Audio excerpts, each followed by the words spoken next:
You're at the crossroads with MDB, and today I'm going to discuss Lenny Bruce. Lenny Bruce, the first rock and roll comedian, ladies and gentlemen. Why? Because he was free associative, that's why.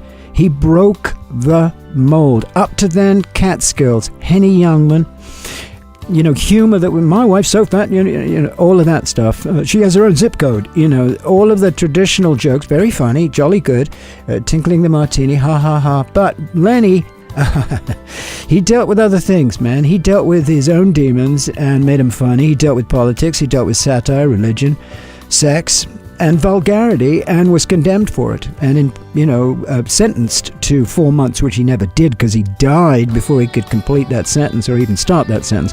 But that's a little down the line in this homage to Lenny Bruce. The reason that I picked Lenny Bruce is because he was so much more than a stand-up comedian. He was a social critic and he was a satirist, and that's really what Bob Dylan is.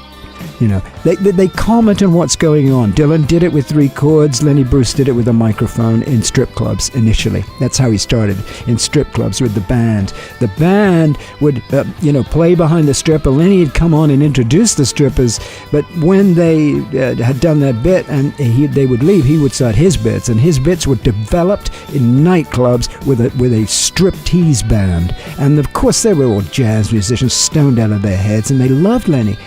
And Lenny found this style of comedy that was so challenging, so funny, and like everybody spoke. What he did was, which is what all great artists do, is tell you what you already know. It underscores what you're feeling, but you can't say. Not only did he say it, but he said it on the world stage, and he said it to the people that would condemn him. We're talking about the late 50s, we're talking about, the early 60s.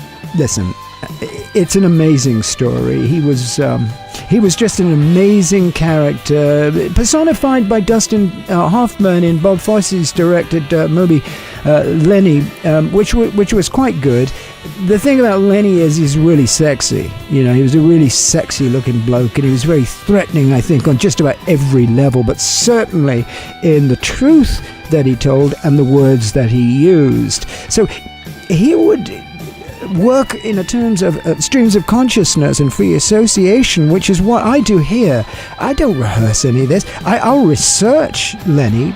I know a lot about Lenny because he's one of my absolute influences, as he is to so many people. My goodness, are you kidding me? He's influenced everybody from Howard Stern, Bill Hicks, Belushi, you name it, Tommy Chong. So many comedians, I think, were opened up, Chris Rock, people that really, really, really delve into the human psyche and see the humor in it, the hubris and the humor. And he was extraordinarily charismatic. But of course, drugs. Drugs took hold, that life, that nightclub life, being introduced to, heroin very early, jazz. He was a jazz guy.